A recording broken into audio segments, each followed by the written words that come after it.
So we'll continue. So vertical options easy to select.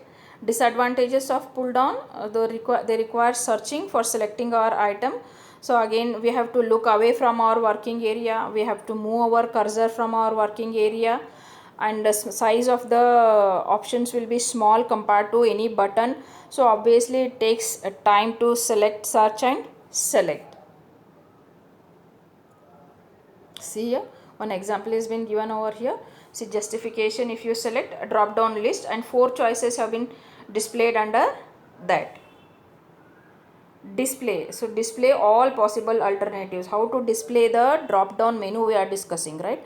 So how to display the drop down menu we are discussing, that is display all the possible alternatives and gray out or dim the items which are not available, right? So due to some current state of application these are not available for that particular application, then you have to gray out. If that particular option is disabled, then you have to gray out them.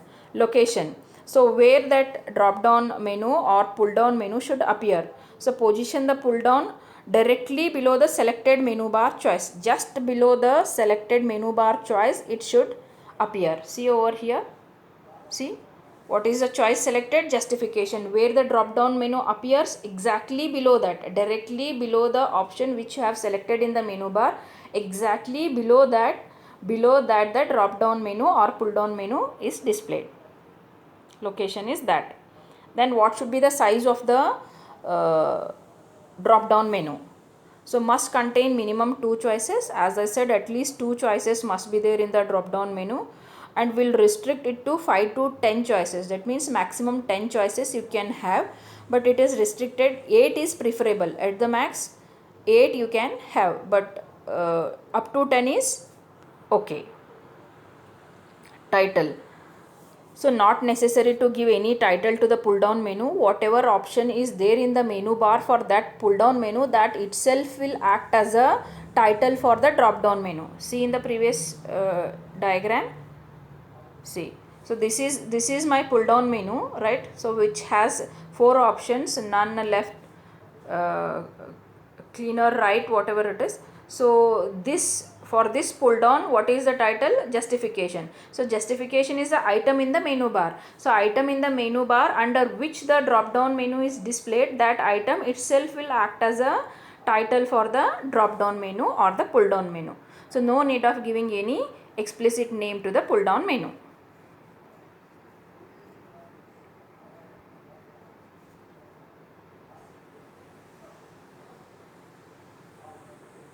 Okay, item description. So how to describe the items within the menu? So again same thing, you can make use of mixed cases, uppercase and lowercase letters you can use to name the options or to name the choices. Suppose any graphical display is available for that, then you can avoid the textual description. Suppose pen and all those kind of graphical things are there, for them you can avoid the textual description. Any graphical display is available for that choice, only graphical display can be given and you can avoid the textual description, or else you can give both the options, textual beside that graphical representation, both could be given. So as you can see in the menu bar, for print के लिए just print का graphical indication will be given, not as a print text will not be given, right? So download के लिए always the graphical symbol is given, never the download word is given, right? So if graphical displays are available, you can give those and you can avoid or you can drop giving the textual description for them. So never ever, do not use the scrolling on the pull down menus. So scrolling is not allowed in the pull down. So do not place the instructions in the pull down. So do not place any instructions in the pull down. Always identify the menu item by the same word as its menu title. So this do not identify, that means do not identify the menu item as its title. So already in the title justification is there. One more choice cannot be justification under that bar. So never ever use the scrolls for pull down and never ever place the instructions in the pull down. Next, organization.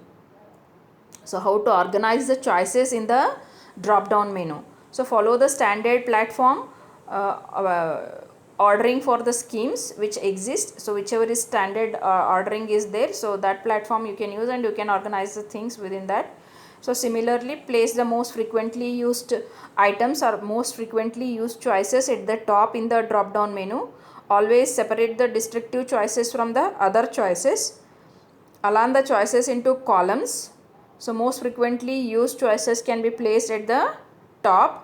So left align the choice description. Always the description should be at the left side in the drop down list, and whatever this keyboard equivalents will be there, those should be displayed at the right of them.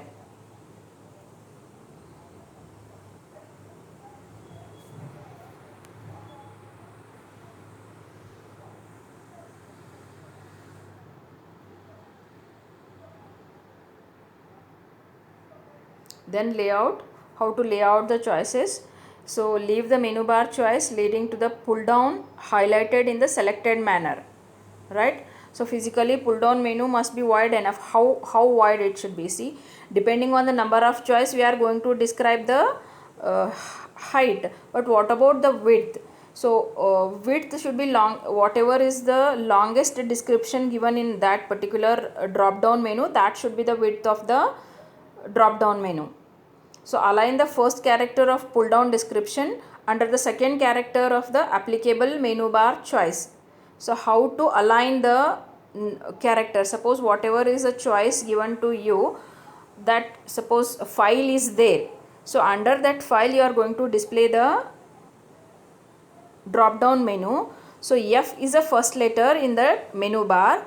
So suppose under F file, if you want to write save is the option available under file. Suppose if you want to start yes, so file FI, so F is a first letter, I is a second letter, so below I your yes should start, save if you want to give under that, right? So that is how you have to start the layout.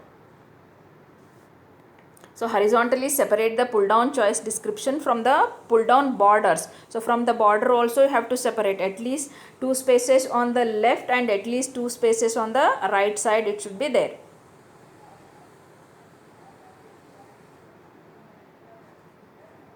I am checking for the diagram. If relevant diagram is there, I can show you that.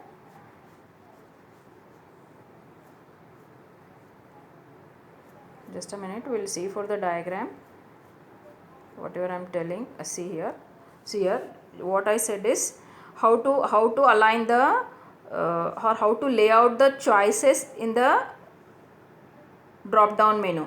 See, justification is my choice in the main menu bar. So where the first option descriptions are none left, these are my options in the drop down menu. Where the n should start, where you have to lay out your choices in the main menu bar, J U S, right? U is the second letter. Under the second letter of your main menu bar selection, second letter, under the second letter, first letter of your drop down menu should start. That means N should appear below U, I mean to say.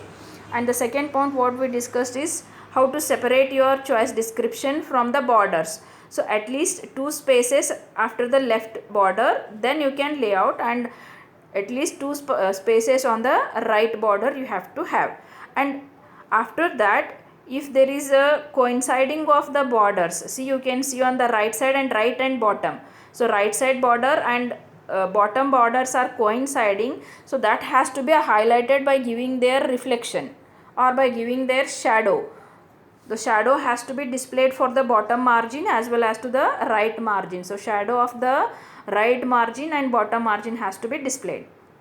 So these are the points while layouting the choices in the drop down menu.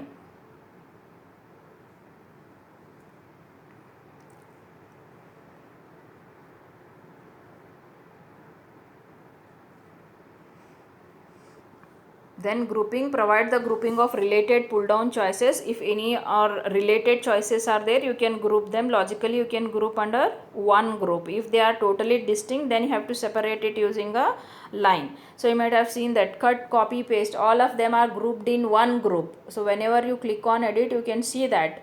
So after that, one line appears and the other choice which is totally distinct from that group will be visible.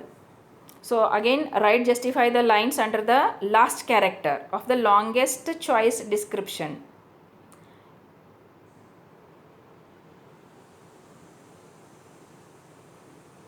write justify the lines under the last character of the longest choice description. Suppose whatever is the name of your choice, whichever choice name is very long, right? So that you have to take, and from there you have to write justify. After that you have to leave three columns or three spaces. Thereafter you are allowed to give the other information related to that description.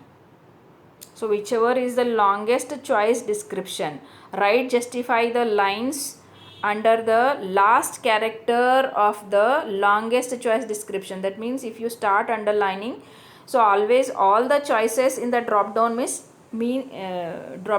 menu will start from same column, but they will not end in the same column.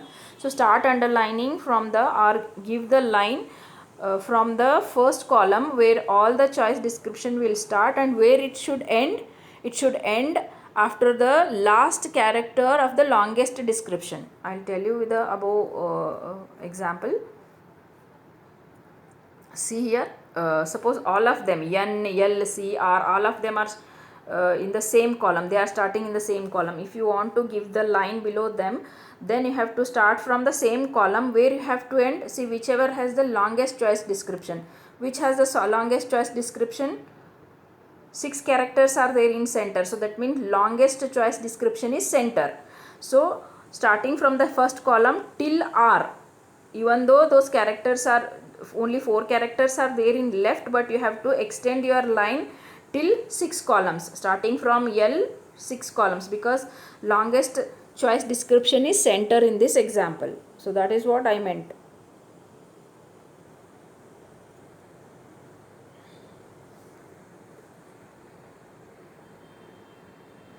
Layout we are discussing, grouping is done, and mark toggling. So that means if any commands are there which are going to toggle between two opposite commands, then toggling can be given. To mark the toggling, one tick mark you can give. Suppose a bold, italic. Once you click, it will be bold. Once again, if you click on that, then it will be unbold. So it is going to toggle between two opposite things. So if that is the case, toggling has to be provided. If toggling is there, give the small tick mark or any checkbox within that. You can give the tick mark so that you can indicate to the user that this is a toggle. So as already we know, if one pull down is going to lead to another pull down, then we have to place a small rectangle or small triangle or a solid arrow has to be placed in front of that choice, so that it can tell the user that it is going to take you to the another pull down menu. So another menu has to be displayed on the right side. Pull down leading to another window, then you have to give the ellipses. That means 3 dots have to be given in front of the menu bar choice, which indicates that it will take you to the another window. So keyboard equivalent and accelerators. Keyboard mnemonics, that means underlining a particular character, has to be done in the drop down menu. Apart from that, keyboard accelerators, that means shortcut keys have to be specified in front of the drop down menu choices. In front of the drop down menu choices, you are supposed to give the keyboard accelerators also. Okay, we'll continue the rest of the part in the next class. Thank you everyone.